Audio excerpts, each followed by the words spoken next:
Assunto importante. Se o seu gerente está entregando uma avaliação dizendo que os seus liderados, seus funcionários não têm necessidade de melhoria, você deveria rejeitar na hora. Todo mundo tem algo para melhorar, gente. Não tem essa. No Zestcast de hoje, de frente com a Manu, direto do livro, nós vamos revelar, né, como que as empresas fazem reuniões de avaliações nos talentos implacáveis. Desmascara pessoas, desmascara rotulagens, desmascara ali a avaliação que esteja perfeita e trata demissões também com humanidade, com justiça. Vamos ouvir sobre isso. Roda a vinheta.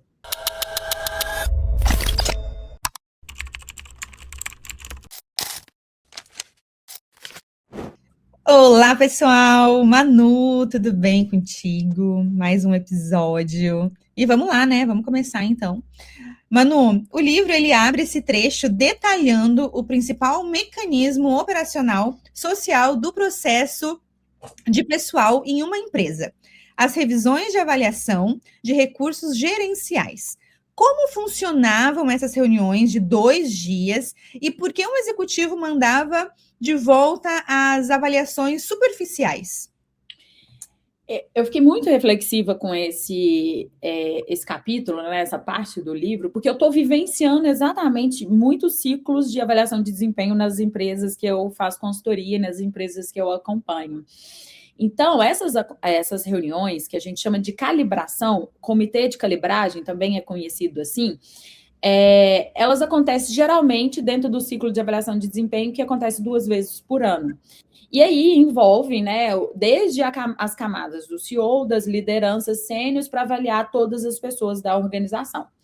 E o grande segredo é que os líderes, no caso que ele conta no livro, eles vão enviar antes para os líderes superiores as avaliações por escrito. Ou nas plataformas, no caso lá era por escrito, que esse livro é mais antigo, com 1 semana de antecedência. Eu achei esse negócio uma sacada muito interessante, eu vou aplicar, inclusive. Se o formulário estivesse genérico, com frases mansas e do tipo, ele está indo maravilhosamente bem, e só com isso, e não tinha pontos de desenvolvimento, o CEO, chamado Larry, presidente, devolvia para refazer na hora. Isso foi uma grande sacada. E o que ele falava? Com quem que esse gestor está brincando? O que ele está achando? Ninguém é perfeito. Ninguém vai ter ali inexistência de pontos para desenvolver.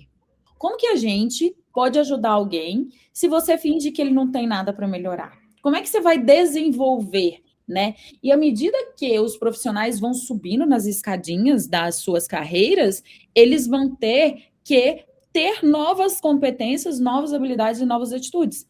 Então, a não ser que a pessoa fique ali, né, estagnada naquela cadeira, e mesmo assim, o mundo em torno, as questões em torno, a empresa muda. Então, as competências, habilidades, as atitudes também vão mudar do que requer ali aquele profissional. Então, na cultura da execução, né, do livro que a gente está fazendo, esse review, as avaliações desonestas ou superficiais são inaceitáveis, porque elas vão... O que acontece? Elas impedem o crescimento do time e escondem os reais problemas das empresas. Então, essa transparência e esse... Lembra lá no início, num dos primeiros episódios que a gente falou do insista no realismo? Aqui tem muito encaixe para essa consideração. Bom, mas já amarrando aqui no próximo bloco, o que mais que a gente tem, Vanessa? Manu, o livro, ele enfatiza que uma avaliação individual pode ser subjetiva, mas quando você junta 4 ou 5 executivos que conhecem o avaliado em uma sala, a verdade aparece nos comitês de calibração. Eles citam um caso onde um executivo inteligente, articulado e adorado pelo conselho, apontado até para ser o CEO. O que a discussão em grupo revelou sobre ele? Gente, para mim, o comitê de calibragem é um dos mecanismos mais extraordinários que existem dentro da empresa. Olha, acho que vários mecanismos são importantes. Planejamento orçamentário, diretrizes, missão, visão, valores, propósito. Mas tudo isso só vai acontecer se a sua avaliação for de fato realizada. E a avaliação com o comitê de calibragem, e eu vou explicar o que é o comitê de calibragem, cada líder faz a sua avaliação. Depois dessas avaliações, por níveis, então, diretores vão fazer parte do comitê de calibragem de gerentes, gerentes dos coordenadores e assim por diante. É a hora que você abre as perspectivas, porque uma coisa é a visão do líder, outra coisa é do comitê. Como que aquele liderado performa perante a empresa e não só perante a uma área o qual o líder dele está fazendo a avaliação dele. Então, como eu estava dizendo, né, dos elementos de gestão e dos ciclos de gente, para mim a calibragem, se bem executada e, obviamente, respeitando toda a metodologia, ela é muito valiosa e ela é muito rica de discussão, porque a verdade vai aparecer. Então, neste caso que o livro está contando, ele revela comportamentos graves, né? E os relatórios formais escondiam aquilo, porque algumas situações não eram expostas na avaliação. Quando a equipe mais sênior, né, sentou para debater sobre aquele executivo específico que ele está contando o caso, apareceram 3 verdades, sensíveis, inclusive. Ele tinha muitas ideias, mas não acompanhava a execução e jogava a bronca para os outros, ou delargava, que é o que eu costumo dizer, que é delegar e largar. Ele queria fechar grandes contratos a qualquer custo, ignorava os riscos de endividamento e consumo de capital da empresa, grave isso, e ele também buscava projetos gigantes e ignorava projetos menores, mas altamente lucrativos. Porque um projeto gigante, ele costuma dar mais trabalho, ocupar mais tempo e cria-se a falsa sensação de que trabalha muito, e eu já vi um monte de casos desse jeito. Então, em menos de 20 minutos de debate daquele comitê de calibragem, no caso que eles estão contando, e foi um debate muito honesto, o grupo concluiu que aquele executivo não estava apto para o cargo que eles estavam cotando ele, inclusive, né, para suceder o CEO. Isso pode, né, isso mostra o poder da inteligência do comitê de calibragem, que é uma agência, é uma agenda coletiva, né? Reuniões em grupo transformam opiniões subjetivas em diagnósticos precisos sobre o seu negócio. Então, pensem bem, vocês, líderes, empresários e empresárias, fazer uma avaliação de desempenho apenas no papel e ter a perspectiva única do líder com aquele liderado não é suficiente para você ter todas as informações, porque você precisa ter uma análise qualitativa dos seus times e diferentes perspectivas de diferentes áreas da empresa. Esse é uma grande lição aqui do livro. Vamos lá para o próximo? Manu, para não ficar só na conversa fiada, o presidente ele escrevia cartas individuais após cada reunião, com direcionamentos ultra específicos para cada líder. O que te chama mais atenção nesses feedbacks anotados no livro? Olha que interessante. Esse é um exemplo de um líder que se envolve, que está fazendo parte, que está realmente preocupado com o desenvolvimento dos seus times. A avaliação de desempenho, existem 3 elementos no processo do ciclo de gente, pessoal. Avaliação de desempenho, performance e potencial, avaliação de potencial. A avaliação de desempenho, ela vai falar sobre avaliar desempenho baseado em competências. As competências são baseadas em valores das empresas. Então, valores é a base, as competências são os conhecimentos e tudo que envolve as competências. E depois das competências, a gente tem o quê? Os comportamentos observáveis daquelas competências, que é o que a gente considera na hora de avaliar o desempenho dos colaboradores. Já a performance são as entregas, os indicadores, as metas, tudo aquilo que são os alvos a serem atingidos. Já o potencial, essa pessoa está apta para o próximo, né, a próxima escadinha dela, da próxima carreira, e o Nine Box cruza desempenho com potencial, se aquela pessoa está no eixo do desempenho, como é que ela está indo, e se ela tem potencial para crescer. Mas eu não vou falar de Nine Box aqui hoje, não, só estou dando um spoiler, porque a gente vai ter para frente no livro que eu já li ele algumas vezes, ele fala um pouco mais sobre isso. Mas voltando aqui nos casos, né, que o livro está citando, são 1, 2, 3, 4, são 5, só para eu relembrar aqui, são 5 casos de liderados, né, com cargos de liderança que eles estavam naquela reunião. O que mais chama atenção nesses feedbacks que foram anotados pelo CEO, né, que deu a devolutiva, que a precisão das recomendações do CEO foi cirúrgica. Ninguém recebia recomendação vaga. Olha que interessante. Alguns exemplos reais, tá? Ele está enroscado, reduz o escopo dele e dê apoio necessário para manter ele motivado. Brad. A Julie está perto de exaustão. Encontra um sucessor e redirecione os talentos dela. O Greg sabe mais que os outros, mas não executa. É voltado para processos, não para resultados. Faça com que ele receba ajuda. E o Mark, resultados impressionantes. Precisa controlar o ego. Seja direto com ele. Então, essas foram as devolutivas que o CEO dividiu com os diretores dele para que eles dessem para eles. Então, o cascateamento da análise acontece neste caso que eles estão contando.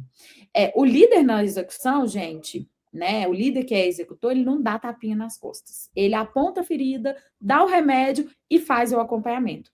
Esse apontar a ferida é uma coisa, dar o remédio é outra. E fazer follow-up durante o ano inteiro. Ontem, gente, num treinamento sobre avaliação de desempenho, a gente deu exemplos sobre como dar esse direcionamento, esse feedback. Olha que diferença que tem a frase. Vanessa, você é muito desorganizada. Frase 1.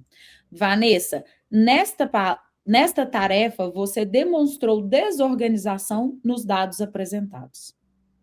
Consegue ver a diferença, Vanessa? Muito. Não é a Vanessa que é desorganizada. Naquela tarefa, com aquela execução, ela apresentou desorganização naqueles dados. É muito diferente. Porque a avaliação de desempenho e feedback é pautado em comportamentos e não na pessoa. É muito diferente. Então, fiquem a dica. Vocês que farão a avaliação de desempenho baseada em comportamentos, você precisa basear o seu comportamento, o seu feedback e o seu direcionamento em comportamentos e não na pessoa. Essa é a dica super valiosa, uma das dicas super valiosas aqui no nosso canal. Próximo bloco, Vanessa. Muito bom. Manu, e quando o desenvolvimento não funciona, nós entramos no elemento 3, lidando com quem tem mau desempenho. Nem todo fracasso significa que a pessoa é má. Às vezes ela apenas foi promovida além da sua capacidade. O livro traz o caso de Doug, que precisou ser demitido, e do gerente que pediu demissão após o 11 de setembro. Como fazer isso, Manu, da forma correta? Gente, não tem almoço grátis, né? Demissão nunca vai ser fácil, mas a empresa que faz um bom processo de avaliação de desempenho e acompanha, ela já tem os sinais daquele processo que ele vai acontecer. Então, o livro, ele traz, assim, demitir com velocidade, justiça e preservando a dignidade humana. Ponto. Quando o Leury precisou demitir o Doug, que é o caso que ele está contando, né, por incompetência no cargo, ele assumiu a responsabilidade. Eu, líder, cometi o erro de não te explicar o trabalho direito. Vou te dar 1 ano de salário, geralmente são os compensations, né, para cargos de liderança, e onde às vezes envolve non-compete, que você tem ali um salário por um tempo, enfim, faz parte do pacote de offboarding das empresas. Vou te dar 1 ano de salário, não vou mentir nas suas referências, mas não vou te afundar também.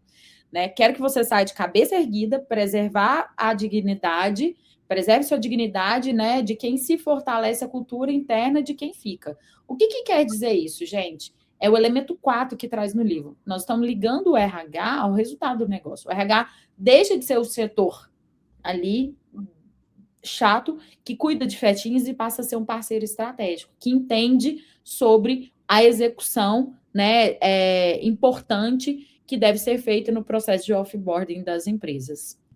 Bom, Vanessa, esses são os principais destaques aqui do livro que traz para a gente nessa parte. O que você achou? O que fala aqui no final para a gente já ir encerrando por aqui hoje? Manu, tratar o mau desempenho com franqueza e humanidade é o selo da maturidade de qualquer empresa. E falando sobre isso, eu quero que tu conte aqui pra gente como que a Zeste ajuda as empresas a implementarem esses ritos práticos de avaliação e gestão de talentos? Gente, é a parte mais linda, né? Vamos dizer assim, né? Se a gente pode florear o processo de avaliação, né? É ter um bom ciclo, ter competências baseado nos valores, ser honesto, líder e liderado, autoavaliação, avaliação do líder, né? Nós estruturamos aqui na Zeste, gente, a todo momento. Eu acho que em 2026 eu estruturei 7. Acho que avaliação de desempenho de 8 empresas. Só em 2026. Fora, né, a jornada que a gente tem. Acho que foi isso mesmo, tá? Então, nós estruturamos sem burocracia, treinamos os líderes. Ontem a gente teve um treinamento para líderes para realizar a avaliação de desempenho, os conceitos que são da avaliação de desempenho e principalmente sobre os feedbacks diretos, né? Ajudamos a transformar o seu RH como uma área estratégica orientada a resultados. Se você quer aprender, não perder tempo com formulários gigantes, eu contei no último episódio, né? Nós chegamos na empresa, lá tinha X itens, né? E a gente transformar isso de uma forma mais eficiente e criar um time ali de alta execução na sua empresa, venha conhecer a Zeste. Aqui no link do nosso, na descrição do nosso vídeo, tem o formulário para vocês nos acionarem para consultorias, para mentorias. E o que a gente quer? Não perder tempo com formulários inúteis. Criar um time de elite na sua empresa. Se você quer isso, venha conhecer a Zeste. Maravilha, Manu. Arrasou. Muito bom, então, gente, muito obrigada por vocês nos assistirem até aqui. Compartilhe esse episódio com outros colegas de RH, com outros líderes, né, com seus gestores. Deixe o seu like, se inscreva no nosso canal e nos vemos no próximo episódio aqui da Zestcast. De frente com a Manu. Gente, até a próxima. Obrigada.